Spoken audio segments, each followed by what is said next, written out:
હિન્દુવાદી નેતા કમલેશ તિવારીની હત્યાના આરોપીની ધરપકડ. સુરતમાં મિત્રને ચપ્પુ બતાવીને 7 લાખની કાર પડાવી યુપી ફરાર થઈ ગયો હતો.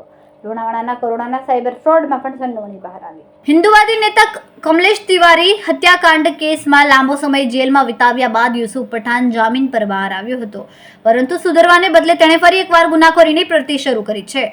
સુરતમાં મિત્રને ચપ્પુ બતાવીને મારી નાખવાની ધમકી આપીને 7 લાખની કાર પડાવી લીધી. આ મામલે ફરિયાદ નોંધાતા પોલીસે આરોપી યુસુફને યુપીથી ઝડપી પાડ્યો. લિંબાયત પોલીસના જણાવ્યા અનુસાર કમલેશ તિવારી હત્યા કેસ જેવો ગંભીર ગુનાહિત ઇતિહાસ ધરાવતો હોવા છતાં પણ યુસુફ પઠાણ સતત અસામાજિક પ્રવૃત્તિમાં વ્યસ્ત રહ્યો હતો. ખંડણી અને સાયબર ફ્રોડની ઘટનામાં પણ તે સામેલ છે. તેણે જેલમાંથી બહાર આવીને પોતાની ગેંગ શરૂ રાખી છે. તાજેતરમાં લિંબાયત સ્ટેશનમાં નોંધાયેલી ફરિયાદ મુજબ યુસુફ પઠાણે પોતાના જ પરિચિત મોહમ્મદ ઇકબાલ પાસેથી બળજબરીથી 7 લાખ રૂપિયાની ક્રેટા કાર પડાવી લીધી. ફરિયાદી ઇકબાલ વેલ્ડિંગનું કામ કરીને પોતાનું ગુજરાન ચલાવે છે. તેણે ધંધા કામ માટે લોન કાર ખરીદી હતી.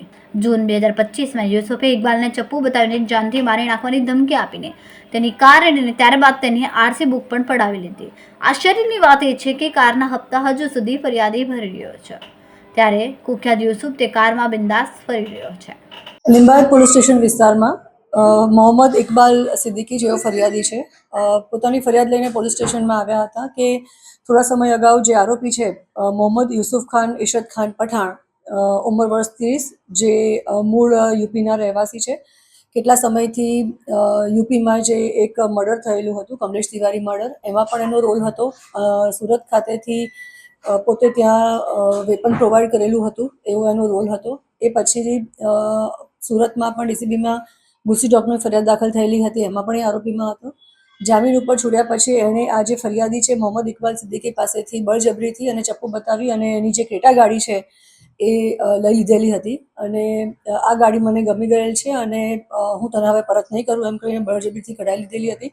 એની આરસી બુક પણ બળજબરીથી કઢાવી લીધી હતી, જે બાબતે પોલીસ પાસે આવતા આ ફરિયાદ અમે લિંબાયત પોલીસ સ્ટેશનમાં દાખલ કરી છે. અને જે આરોપી છે મોહમ્મદ યુસુફ ખાન ઇશરત ખાન પઠાણ, એની પણ અમે અટક કરેલ છે.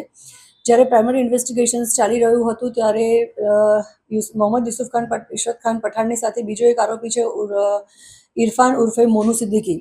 આ બંને જણની ઇન્ટ્રોગેશન દરમિયાન અમને પ્રાઇમરી એવો ખ્યાલ આવ્યો કે જે મહીસાગર લુણાવાડામાં એક સાયબર ફ્રોડની ફરિયાદ દાખલ થઈ છે, જે આશરે 5.5 કરોડ રૂપિયાની છે. તેમાં સંતરામપુર પાસે સંતરામપુર છે, ત્યાં સર્વોદય કરીને જે ટ્રસ્ટ છે, એ સર્વોદય ટ્રસ્ટના જે ટ્રસ્ટી છે, જેનું નામ છે ઈશાકભાઈ, એ ઈશાકભાઈ પોતે ત્યાં ટ્રસ્ટી છે. તેણે આ યુસુફ જે ફરિયાદી છે, જે આરોપી છે, એનો કોન્ટેક્ટ કર્યો હતો.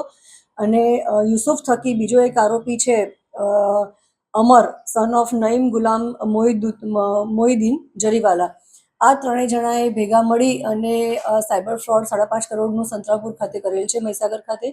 જેમાં જે આરોપી છે ઈશાકભાઈ, જે સર્વોદય એજ્યુકેશન ફાઉન્ડેશન ટ્રસ્ટના પ્રમુખ છે અને ત્યાં કોલેજમાં પ્રોફેસર પણ છે, એની પાસે અલગ અલગ ભારતના જે રાજ્યોમાંથી સાયબર ફ્રોડ કરીને જે પૈસા આવે છે એ પૈસા ખાતામાં નખાવી અને 25% જેટલું કમિશન લઈ અને એ પૈસા સાયબર ફ્રોડના લેવા માટે આખી એક ટોળકી રચી, જેમાં ઈશાક જે છે આરોપી, એણે યુસુફ ખાન ઇશરત ખાન પઠાણનો કોન્ટેક્ટ કર્યો અને આ પૈસા ટ્રસ્ટના ખાતાઓમાં નાખી અને કેવી રીતે વાઇડ કરવા એ માટે થઈ અને અમર નઈમ ગુલામ મોહિદ્દીન જરીવાલાનો કોન્ટેક્ટ કર્યો હતો.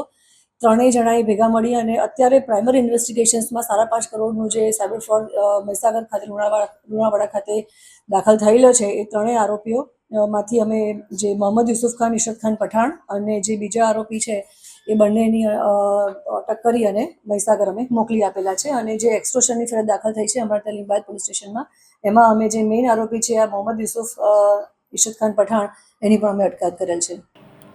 કેમેરામેન સેનિલ વિરાણી સાથે વિશાલ ચેઠા, માનવ પ્રભા ન્યૂઝ, સુરત.